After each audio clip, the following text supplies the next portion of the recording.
All right, let's look at other matters now. We see Nigeria stands at a pivotal crossroads where sustainability and ESG, that's environmental, social, and governance practices, are not just ethical imperatives, but powerful engines for innovation, investment, and long-term growth. As Africa's largest economy, Nigeria is increasingly aligning with global ESG trends there. Joining us to unpack this, we have Dr. Chizo Malizes, who's the MD CEO, FITC, joining me right here in the studio. It's great to have you. Good morning. Good morning to you. So, definitely a lot is happening, right now, and we know we would love to see companies comply more with ESG, but there's a lot of tension, right now. Looking at what's happening, in the Middle East, so far. How much of a risk, or how does geopolitics, impact companies' ability to actually comply, with ESG? Does it make it harder for companies? Of course, it does make it harder. First of all, there is the need for stability everywhere in the world. And then when there are crises, there is also a lot of threats. So when we speak about those crises, automatically it impacts the environment. It impacts businesses. It impacts SMEs, innovation, growth.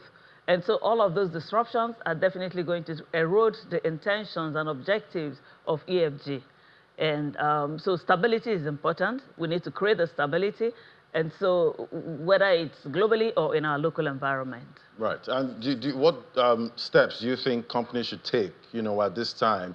We're hoping things don't escalate, at this point with the tensions we're seeing so far. But if it does, how can a company still, position itself to comply for ESG? So for every organization, the start point is to ensure that we are aligned in terms of adopting the strategies and framework that is necessary to be ESG compliant. And so what basically would this cost us in terms of the benefits and the objectives and the positive impacts of being ESG compliant? We would start by defining, first of all, the place of growth and innovation. So if we do understand as organization the role that we play in catalyzing growth and innovation around our environment, then we must also make ourselves ready for adoption. What basically is the reason why ESG is critical is a foundation to start this discussion.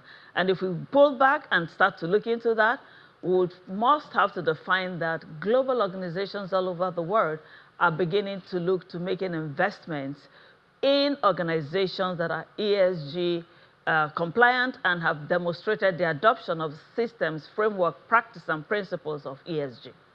Why are they looking to do that? They're looking to do that because they want to put their money in the organizations that have built responsibility and demonstrated ethical practices, and more importantly, are also supporting people and the society where they operate. So if this is very important and it's become a global practice, then local organizations across Nigeria and Africa as a whole must definitely have to align to that. And so if we have to align to that, we have to be able to keep ourselves in terms of the organization ready for adoption and compliance in order to foster the growth and innovation required. Right, and you did mention, investors there looking to companies that are ESG compliant. Yeah. Do you think the investors would forgive, companies that cannot fully comply, due to political tension that we're seeing? Well, I do not. Investors already have their systems and framework. They are not going to waive their expectations as a result of tensions and as a result of political crisis. Otherwise, investors fund funds that belong to people. So you're not going to ruin all of those investments out of, yeah? But there are so many other systems and structures supporting politics and the climate, while investors would look at favorable return on investment. But what's more interesting to speak about, which is really very critical, is the fact that organizations are beginning to look at, especially Africa, opportunities in climate change, green funds. They're also looking at impact investment. And so they are looking to see how, in Africa, for instance, where are those organizations and individuals that are creating innovation, say around healthcare, green tech, Afritech, agri-tech. Why? Because there is the need to stimulate growth in those industries and sectors so that we can create employment, drive social changes, drive social needs, meet the needs of individuals, the society at large, and build solid, stable economies. So if we take away the political crisis out of space, there's the need to invest and focus on growing and catalyzing growth around all of these areas: healthcare and fintech, technology, renewable energy. All of those will consistently foster growth, right, both for individuals, the society at large, and the world to be a better place. Right, and definitely you want to see businesses grow, because that will have an impact, a ripple effect. A ripple effect for the economy. So talk to me about what you're seeing, when it comes to ESG and most of these investors helping businesses grow in Africa. Okay, so global investors, a good number of them work through local fund managers, and so the expectation is that the capital banks or the investment banks or the investment platforms are also supporting to create education and awareness to the organizations that they are giving this fund, because it's the role of everybody to remain and focused on sustainability and then, of course, ethical practices that will keep the organization strong. So how are they therefore supporting? They're supporting through education, training, and that's where FITC comes there.